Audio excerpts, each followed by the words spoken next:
500 million Europeans are asking 300 million Americans to protect them from 140 million Russians. That's the new mindset. What did the Oval Office bust-up actually change? It seriously frightened the Europeans, and it stampeded the terrified continent and the UK into ponying up some talking. We'll see where it leads so far. I refer you to John Healey, our Defence Secretary, who I think is making a very good fist of the few cards he has. When he went to see Pete Hegseth, his opposite number in Washington this week, he opened with, "You challenged us at Munich to step up, and we've stepped up." I refer you back to them being stampeded into it. And Zelensky, humiliated openly, because they want to get rid of him. And they've tried to undermine him. I think that bit failed, but he's coming back. He's going to sign the deal. So I think it did achieve what it set out to achieve. They ambushed him to frighten the Europeans and to get him to make sure he signs on their terms. It's not pretty, but I think it's what's happening. And to that end, let me bring you this. Stephen Swinford of The Times reporting in the last few moments that Donald Trump is going to travel to Saudi Arabia next week for talks with Ukraine, which sounds like it could be the first face-to-face meeting between Trump and Zelensky since last week. But he also claims that it may be easier to deal with Russia than Ukraine. Tim? Yeah. Tom, let me try and preface or frame where I think we might go in the hour. Your program, you'll lead it, of course. I think it's fascinating that it's held in Saudi. I think the new world, because most of us are in our heads are stuck in the old world, I think in the new world, Saudi's a massive player. 100%. That's where the money is. In the new world, it's the people with their hands on the energy. It's no longer Europe, and it's no longer the Cold War, nor the post-Cold War era.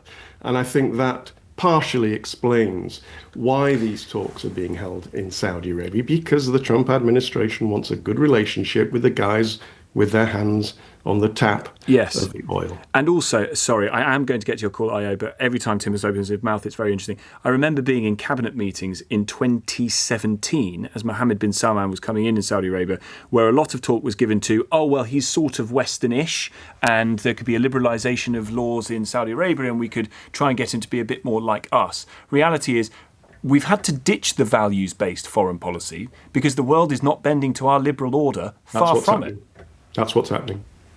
Let's get to calls. IO's in Wallington. IO, you're through to Tim Marshall. IO? Hello, Tim. How are you? Hello. Hello, Tim. Yeah, hi. Go IO. Ask your question. Hello. Yes. We're here. Yes. Can you hear me? Yes, we can. Yes. Ask your question. All right, Tim. God.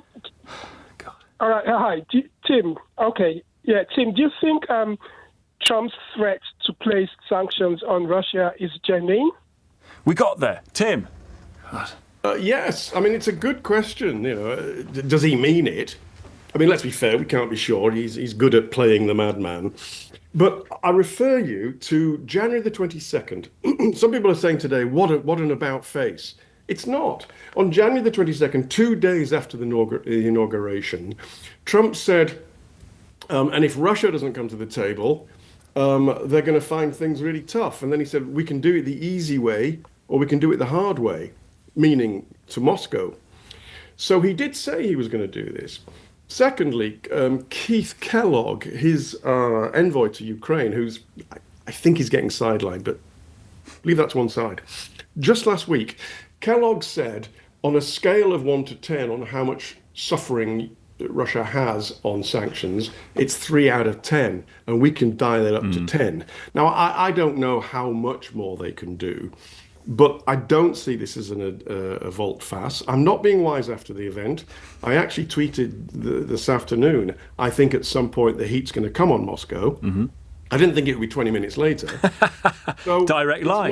He saw the tweet. That they're putting some heat, although I think there has to be framed that it is, we might do this, and then even if they did do it, it's not as much heat as is coming on Kyiv. Yeah. Okay, I thank you for your question. Chris is in Aberdeen. Hi, Chris. Hi, Tim. Hi. Hello. Question. Considering that Trump so using Russian propaganda rhetoric, he mixes it up with a bunch of lies, lies and insinuations about Europe, right, and our role in that war. The fact that he's capable only to bully Ukrainians, because I haven't heard anything about what Russia can give, what incentive that return? Because he's scoring at the moment the Russians can't believe their luck at the moment because Trump is doing their work for them. So did I get Chris? Sorry, your line broke up slightly. So the question is, what incentive is there on Russia to now do a deal here? Precisely, yes. Thank you. Okay, Chris. Sorry, your line just dipped there slightly. Yeah, no, again, you make good points and speaks to the intelligence of the LBC listenership. No, we're trying very hard. Trump spelled it out this afternoon, actually. He gave a press conference in the Oval Office, and he actually said Russia's holding a lot more cards than Ukraine is at the moment. Well, yeah, sure, especially as he's given them some. He's already accepted the Russian demand that Ukraine doesn't join NATO because that requires unanimity and America could have a veto. It's just not going to happen. And he's already pretty much said you can hang on to all the land that you've stolen. But what's in it for Russia? They're not going to take all of Ukraine now. I think they know that now. I mean, they can't even reach Kyiv, never mind Poland, which was the original idea of getting all the way to the Polish border. They can't get there, even without the Americans. If over the next year the Americans really do show willing, they can probably give Ukraine enough to maybe try and get through the rest of the year. And the Russian economy is tanking. So what Putin can do, and the oligarchs, by the way, who backed him are suffering because of the sanctions. And so he can sell this, because he can sell anything he wants, because he controls the media in Russia. He can sell this as, I have pushed back the advance of the barbarians towards our borders. I have created a buffer zone between them and Mother Russia, which is the Donbass region. Zelensky may well go away eventually. And he sells this as a victory. And part of the price, and I think he'll get this as well, if there's a deal. I mean, this is all if, and the whole thing could fall apart. But really key, Trump's going to say, yeah, okay, no more sanctions, if he gets the deal, because he wants his Nobel Peace Prize. He just said, yeah, right, all those sanctions, they're lifted, let's do lots of trade. And he can sell that as a victory. So I do think there are reasons why Trump will take what would be a partial victory. I mean, he's kind of lost because he hasn't done what he clearly wanted to do, which is take the whole of Ukraine. But he can say, hey, look at all that territory we've won. Look at what we've done. Let's get to Sean in Preston. Your question for Tim tonight. Sean. Yeah, hello, Tim. Russia have said categorically that they won't accept troops from NATO countries in Ukraine. So does that mean Keir Starmer needs to think again? Good question. Let me ask you a question, Sean. When you go to the car showroom and the car salesman says 10 grand, do you say, yeah, all right? No. Exactly. Point I'm making, as you probably know. Yes, they're saying that now, and I accept they may stick to it, but you're not, unlike what Trump has done, going to give all your cards away. So they have a number of cards. One is territory. I don't see them giving up any territory. Another one is this force. Now, if the force, which will never be NATO badged because Trump has ruled that out, if it stays away from the front lines, if it's very small, if it hasn't got very many weapons, that's the card that they can give up. They can say, yeah, all right, look, Mr. Trump, look how reasonable we're being. I mean, they're playing a clever game. I said this would happen a couple of months ago, that Trump will go to each side, because he said, I'll say to both of them, if you don't come to the table, I'm going to support the other side. And Putin, well, Moscow today has said, oh yeah, what a great idea. We need to talk, Mr. Trump. Playing the reasonable card. So that's a card they can give up, as long as this force that is being well, it isn't being assembled. As long as this force that is being talked about, Yeah. I think they can give up that card. Sean, what do you think? I'm not so sure, because it's come from a few sources now from Russia, including Popov in the last hour, you might have remembered. Yeah. I mean, he said it literally 45 minutes ago. I think that one of the reasons that Putin gives for invading Ukraine was the Eastern March of NATO. Yes. So to allow NATO troops actually on Ukrainian soil might be a step too far for him. No, I agree with you, Sean. It is difficult for them because that is a rationale of why they invaded. But they won't be badged NATO. So, there's wiggle room there. And as I said, they're going to have to give something to make it look like a good fig leaf that Mr. Trump has been even-handed, because at the moment he certainly hasn't been. So I just put it out there that it is a card that they can fold on. There are more serious red lines. You may be right. It may be too far. I mean, Lavrov said it. Popov, as you say, this afternoon has said it. But it's one of the cards. You can't hold every single one. Because I do believe Trump will actually breathe more fire on them when things get tough. And America has many ways, many financial ways. I think their economic toolbox is underestimated in what they can actually do and can still do. Even if the general view is that, well, it's difficult, isn't it? It's two competing narratives here. There's one narrative that says that the Russian economy has been largely okay because much of the world actually isn't applying any sanctions on Russia, continue to buy oil and what have you. And the other argument is, oh, well, they're talked up too much. Their economy is barely the size of a single functioning US state. They've got nothing left in the tank.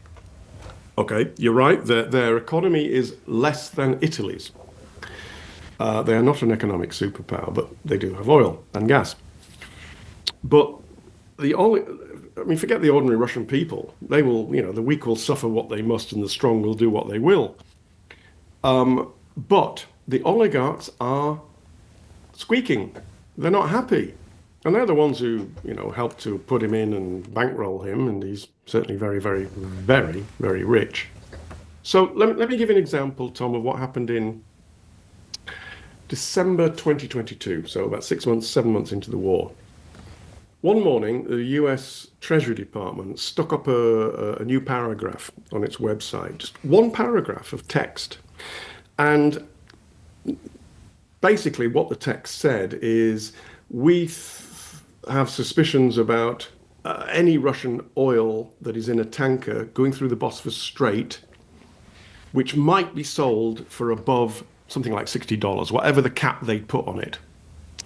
At that moment, Turkey said, oh my God, because every insurance company, well, London basically, all the big insurance companies said, oh, hang on a minute, we're not sure what this means. We're not going to insure this tanker anymore. And within an hour, within several hours, there were dozens of oil tankers lined up on the Bosphorus who couldn't go through, and the Russians were hurting. And it got resolved. The point I'm making is that is exactly the type of squeeze that the Americans still have.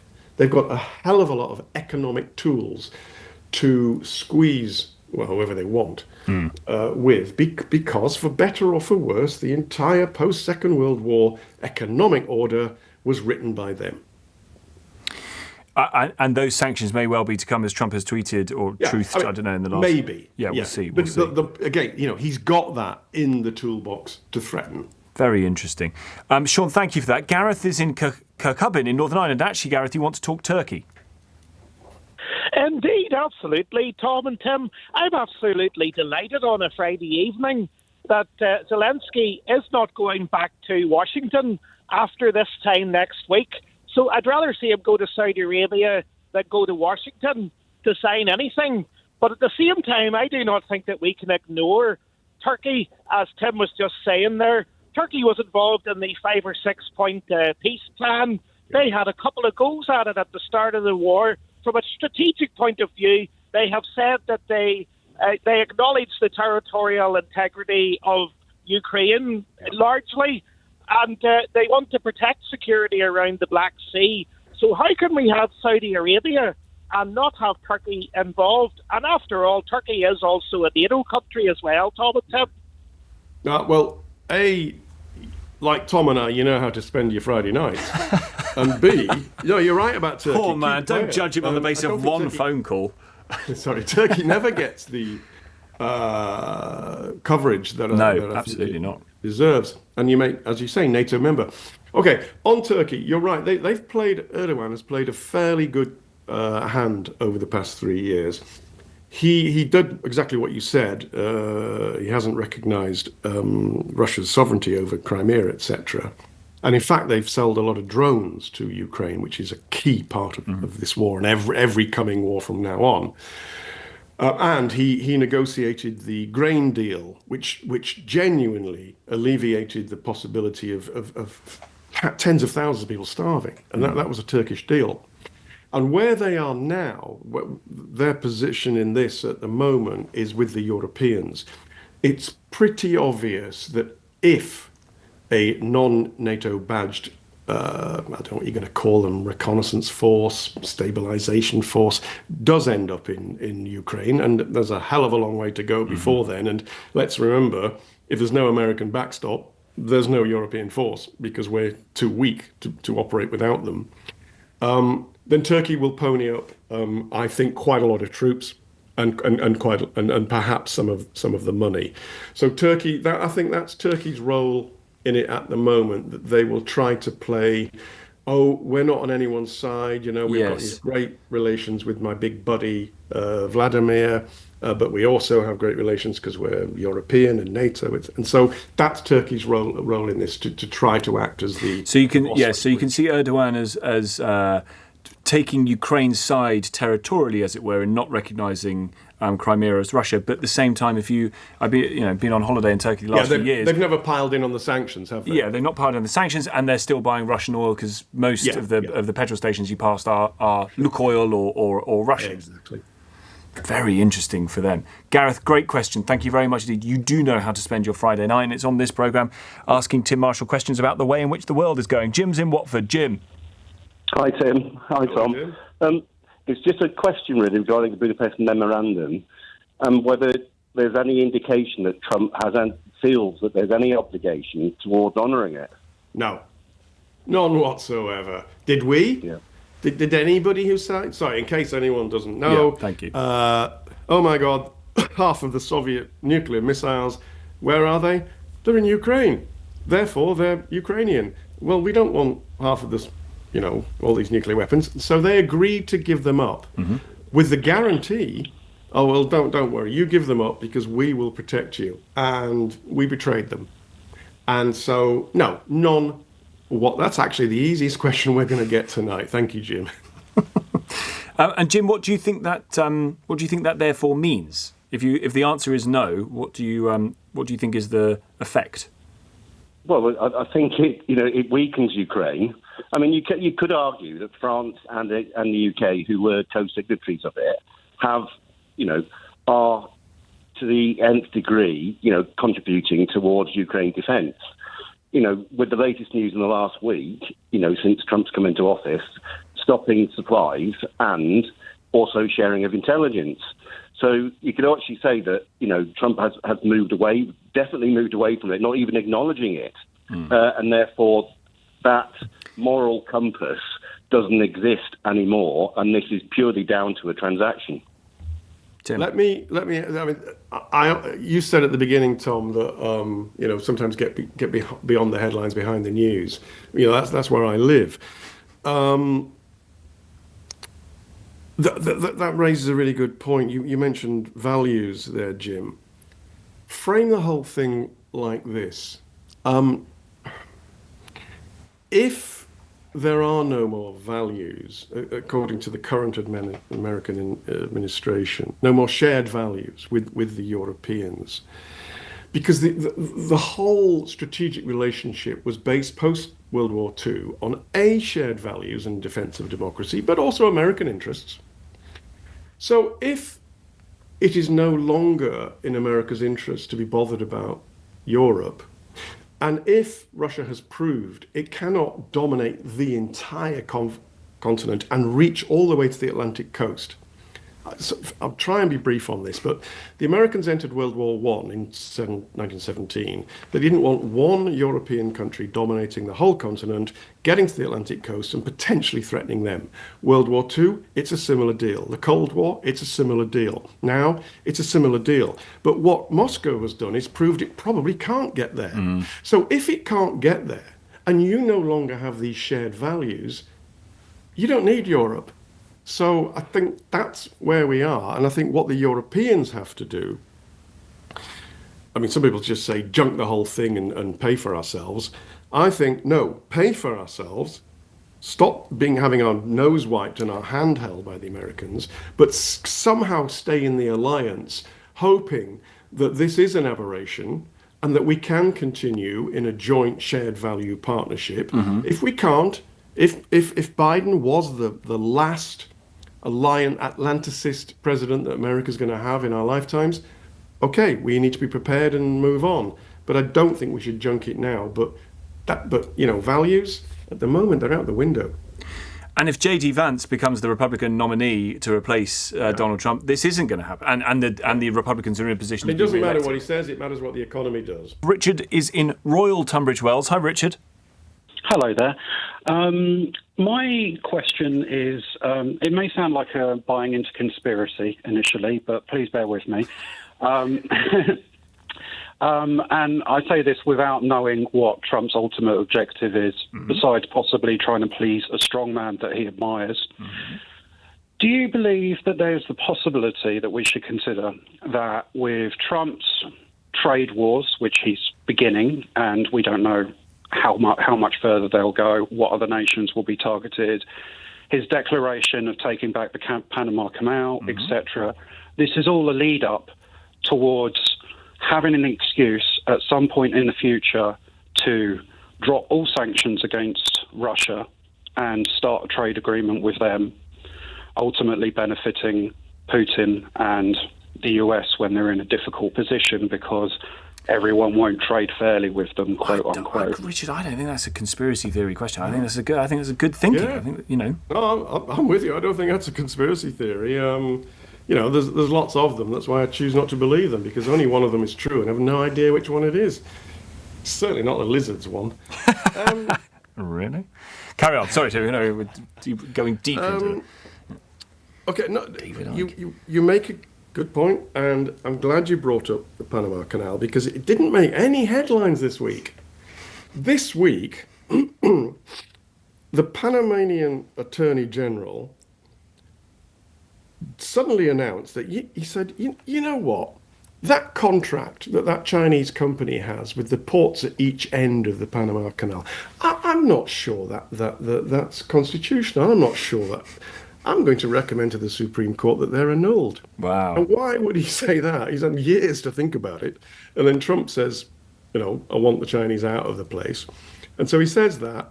And lo and behold, BlackRock Incorporated, a massive American investment company, I mean, just beyond Midas's dreams, they've bought it. They've bought them out. The Chinese are off. Wow. So Trump's got his way. Right. I mean, I'm not saying that is connected to the Russian deal. That's extraordinary. Do you know what, Tim? Forgive me. I completely missed that story. Yeah, don't worry, Tom. Everyone did. An American investment firm, BlackRock, now owns the two ports at either end of the Panama Canal, or about There are several ports. Two of them were owned by the Chinese. Trump was particularly upset with this. And this actually isn't about the Panama Canal. This is about Latin America. This is about the Monroe Doctrine, going all the way back to the 1820s, where basically America said to the Europeans, get out of here. Yep. This is our backyard. And now they're saying to the Chinese, get out of here. This is our backyard. The Hong Kong company that owns the two, has the license to operate, has read the writing on the wall, thinks, well, get out of there. They got a good offer. I think it's about $20 billion in cash, $19 billion in cash. It's fantastic. It's win-win. They go away with lots of money. That was easy. Yeah. Well, I just think they saw the writing on the wall. And as soon as the Attorney General said, I'm going to recommend to the Supreme Court that this is not constitutional. They just said, we know where this ends. Let's just sell now. Yeah. But what it's done is put all the Chinese investments and current and potential on notice. And I mean, look, China's all over Latin America. Why shouldn't it be? But the idea is to make them cautious about investing because they want Washington wants America to invest there. Richard, Right. we'll get to the substance of the question in a moment. But Tim, just on that description of what has just happened in Panama, I think that's part of the reason why some people really like Donald Trump. And the part of the reason why they like him is that he uses the power of the office, sometimes in incredibly controversial and non-traditional ways, but he knows the extent of the power of the office in the same way that probably Joe Biden did and probably Bill Clinton did and Keir Starmer does in Britain, but choose not to use it in that fashion because it might cause headaches, it might go wrong. There was, I mean, we're really getting into the weeds here. It's Friday night, my friend. Let's go. After the end of World War II, the Americans, as well as setting up the World Bank, IMF, NATO, crucially, but they embraced a concept, a strategic global concept of strategic restraint. In strategic restraint, you constrain your own power, you share the burdens around the world, you do lots of alliances. We're all in this together because we have these shared values. Because in the long term, this produces a stable order in which profits America. And that has held until very recently. I think the really rapid globalization and sorry, this is getting a bit too detailed, but this is part of the backlash against globalization. Well, strategic restraint is over, at least for the time being. And so now Trump, yes, absolutely, with the art of the deal, with the used car salesman tactics, knows his power. He's not stupid. He may be cunning, he may be crazy. That's the question. That's the question that Amber and Sally and James are now asking. Are you, Tim Marshall, on this program, on a Friday night, are you actually saying that Trump isn't an idiot? Yeah. I've never thought he was an idiot. I mean, go back to Trump 1.0 and the phrase from that period. Take him seriously, but not literally. Yeah. We still haven't learned. I mean, now actually, sometimes you do have to take him literally as well. Yeah. No, of course he's not stupid. Now I know he's daddy's little rich boy. I know he inherited his fortune, all the rest of it. He's really not stupid. And many people are looking at this as if he's just lashing out wildly. He's not. He, Hegseth, Rubio, Secretary of State for Defense and Secretary of State, Vance, and in fact, all of them are MAGA Americans who believe that this is the end of the post-Cold War order, that the old alliances don't count, that new structures need to be set up. We're going to set them up. Here's what we're doing in Latin America, which is not getting enough coverage. Here's what we're doing in Europe. We're going to bully you until you actually put your hands in your pocket. I mean, I tell you who put it brilliantly.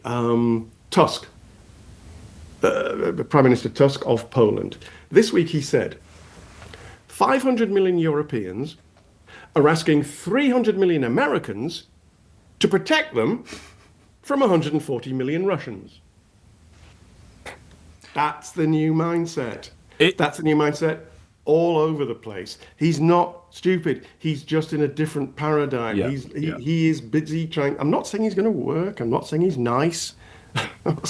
I'm just saying he's not stupid. They know what they want to do, and they're doing it. I don't know if it will be successful, and I don't know if it will be peaceful and economically viable for everyone. But they know what they're doing. And that comes back to the point that you're making at the start about where the centres of power are in the world and the importance, therefore, of places like Saudi Arabia, which is where these talks are going to be held. That's why the talks are being next held week. So much to pick up from that. Nick, I'll get to your question in a moment. I did just want to bring in this. Can we play this clip? President Trump talking about Iran in the Oval Office in the last hour and a half or so. That's going to be the next thing he'll be talking about is Iran. What's going to happen with Iran? And there'll be some interesting days ahead. That's all I can tell you. You know, we're down to final strokes with Iran. That's going to be an interesting time. What does that mean, Tim? Well, I wrote From your clever, oh so January, clever. February that Iran, once this is out of the way, if it can get it out of the way, then Iran comes right up the agenda. The background to this is the agreement Cathy Ashton at the EU and others and the Americans during the Obama years did with Iran to halt their nuclear ambitions if, as people suspect, they're building a nuclear weapon. Right. It's fallen apart. The Iranians are enriching uranium to 60%. You only need 20% enriched uranium for civilian purposes. Mm-hmm. There is not a single country in the world that has ever enriched to 60% without then going on to enrich it to a weapons-grade material and producing bombs. No one has ever done that. And so, okay, maybe they're not building a nuclear bomb. Why the hell have they got 60% enriched uranium? So this was always going to come on the agenda this year. Again, I'm a little surprised about how quickly. Yesterday, another headlines, well, it didn't make any headlines at all. The Americans quietly released something asking some of their allies in that part of the world, would you be prepared to stop tankers that have got Iranian oil on them and check them to make sure they're not breaking any of the sanctions? Now, I'm not convinced that anybody wants to get involved in that fight because it's difficult. But it was like, oh, okay, they're revving this one up. And again, I didn't think it would come this soon. But then, yes, today, suddenly, he's saying, you guys better come to the table. Maximum pressure. The Iranian foreign minister already came back a couple of hours ago and said, we don't respond to maximum pressure. We're not talking. So what he meant just then in the clip you played about the next few days, I don't know. But he's moving faster than I thought. But the whole thing, the Musk thing, move fast and break things. Yes. It's just whether or not that is going to be a hot endeavour or a cold endeavour to get to the final straw with Iran. It doesn't feel like it's got kinetic war. No, it's too soon, and they're too busy, and there's too much going on. But and I don't think I'm glad you brought it up. I genuinely don't think that Donald Trump is a person who wants to get into hot wars with people. No, he's mad to an extent. Everyone said, "Oh my God, it's World War III." Yeah. No, it wasn't. There were actually fewer fatalities in American involved things than there were under Obama. In fact, there were fewer drone strikes taking out people. It's called Kill Tuesday. They used to have this list of people they were going to kill that week, and Obama killed far more people than Trump did. So no, I agree with you. Look, he's venal. Please don't think I admire this man. He's venal, but he's not stupid, and he doesn't want a war.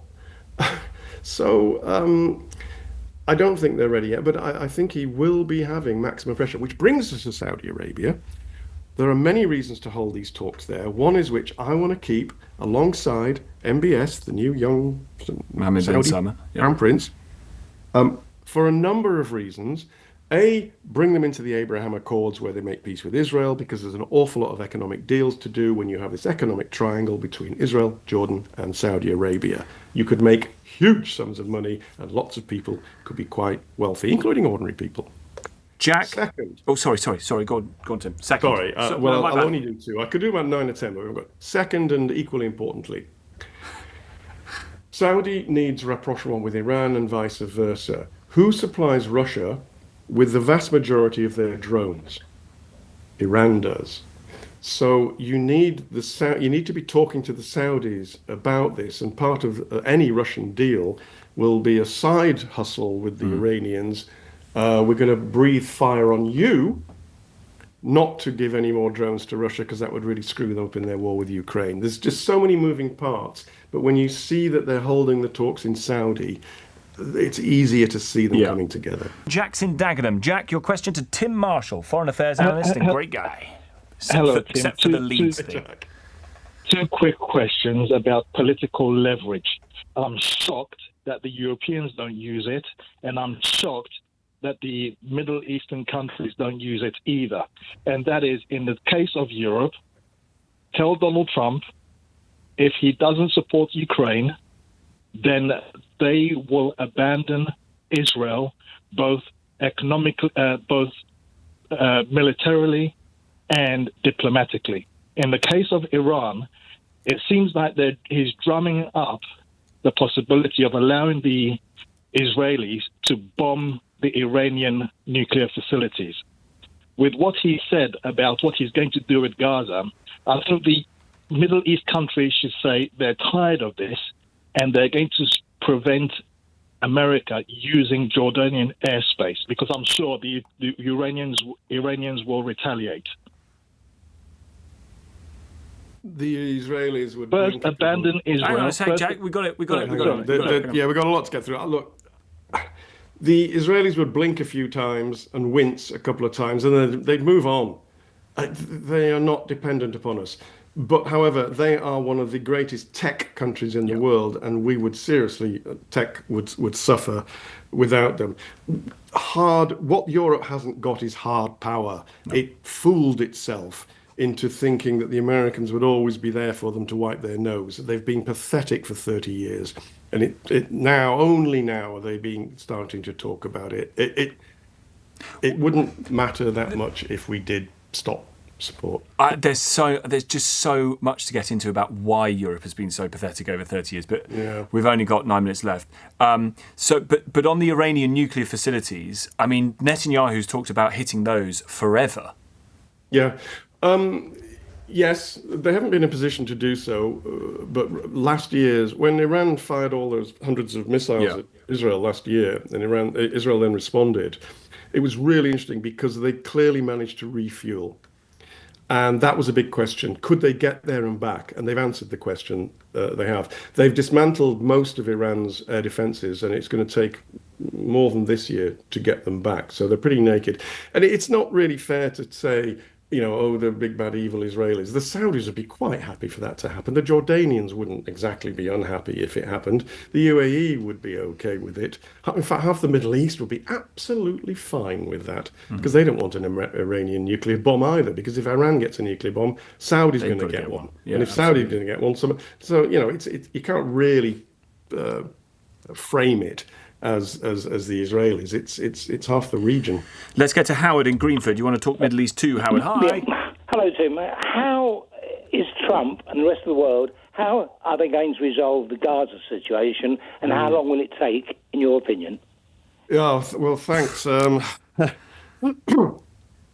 The idea of he clears everybody out, which is disgusting, is a non-starter. Mm-hmm. The idea that Jordan and Egypt take 1 million each is a non-starter. The Jordanians, who are Hashemites, the elite, rule over a country that is more than 50% Palestinian. Mm-hmm. And they remember Black September, when the PLO tried to take over the country. They don't want another 1 million Palestinians, and they don't want 30 to 40,000 armed Hamas members there. It's not going to happen. Ditto Egypt. Egypt, for years, has been doing what they can to destroy Hamas. Well, Egypt's been part of the blockade on Gaza. God, yeah. Oh, yeah. They've blockaded the Palestinians for decades. And they blow up the Bedouin houses. They clear out people. They do lots of stuff. They don't want them, so it's not going to happen. Right. Again, this week, and actually this one, I think you can forgive there not being very many headlines about it. But the Arab League held a very good. We did cover it. In our defence, Tim, we did cover that one. They made lots of very grand speeches, and they put on the sonorous voices that you do at times like this, and and then nothing happened. So what can happen? Get the peace deal. That's the first thing. Secondly, the UAE and Kuwait and the Saudis might pay for it. The PLO has said, Fatah, PLO, they would be prepared to govern. That would require Hamas leaving town. So it's incredibly thorny. We've got a long way to go. The outlines are there. Do you think, and how crucial then Saudi Arabia in firming up those outlines? Because from that Arab they're the ones with the money, and they're the ones that are the movers and shakers amongst the Arab countries. So if you can get them on board. And of course, what they're trying to stick out for is a Palestinian state. We're a long way. I mean, just get the peace deal first, then see what you can stitch together. But the day after is looking muddy. Nick's in Ilford. Nick. Hi, Tim. Just one small point before my main point concerning the Budapest Memorandum. Although it wasn't written into the memorandum, you'll be well aware that there were guarantees made to Russia there'd be no NATO expansion. The Russians don't trust America. They might trust Trump, but he'll be gone in 4 years. My main point is about sanctions. I'm not sure myself that that America can put any real sanctions on Russia. The one that you suggested earlier about less movement of oil tankers or anything that affects Russia in that way also affects the West. So it might work for a while, but the rest of the West will soon be screaming that their prices are going up again. As you know, we're already taking a lot of oil through the back door. So my question is really, what do you think they can actually do sanctions-wise? Also, Russia gives America about 1/3 of its uranium for its nuclear power plants. So the sanctions could go the other way. Okay, on Budapest, you're right, there's nothing in it written about the guarantees, and it is a point of contention between the two sides. The Russians say, you told us you wouldn't come any further. Other people say, prove it, it was never said. And there is no proof, hard proof, as in a document, one way or the other. You're right on the second point that Russia does have some cards to play, but this is exactly why uranium is a very good point. This is exactly why Trump talks about buying Greenland, because there is some uranium there, and is why he's keeping going on the space project to the moon, because it's thought there's maybe some up there. Chinese are up there a lot, aren't they? Dark side of the moon. Yeah. Not the dark side, Tom. Sorry. The sun shines on it. The far side. Yes, Come on. the far side. Yeah. Fine. See me after school. Sorry, but an important point about uranium. But I disagree with you when it comes to that they haven't got much leverage left. I think that the shadow fleet of tankers, if it's squeezed, will really squeeze the Russian economy and the oligarchs. And you're right about the oil price going up, but who's got lots and lots and lots of oil that they could try and sell? Nick? No, I agree with you, Tim, but that was kind of my point, that any sanctions that can be put on Russia is going to affect a lot of other countries as well. Yeah, but you don't care about them. He doesn't, but when he starts to see his trade going down because no one else in the world can afford his products from America, he will care. Yeah, look, okay, I will accept that it is a known unknown. Nick, thank you very much indeed for the question. We've got about 40 seconds left. You have, Tim, absolutely fantastically and eloquently run us through the majority of global events over the course of the last hour, to much delight of the people listening. So thank you very much indeed. What should they watch for next week? Obviously, the Saudi event is going to take place, Zelensky-Trump. In and around that, adjacent to that, what are you watching next week that's of interest, do you think? Saudi and the Gulf of Hormuz. Gulf of Hormuz being the area through which mainly the Strait of Hormuz is the area through which the tankers go, where there's a lot of traffic. Why that? Well, because he said, to my surprise, over the coming days, that's where the action could be. You close the Strait of Hormuz, and then you'll see the oil prices go up. And the Iranians have always threatened that if they are threatened, that's their trump, no pun intended, card. So, I don't know. I mean, the real, what we do know is let's look at what the hell's going to happen in Saudi Arabia, what's going to be signed, what's going to be agreed, how much further forward we are, hopefully, to peace. And then on the side, keep an eye on Iran and the USA.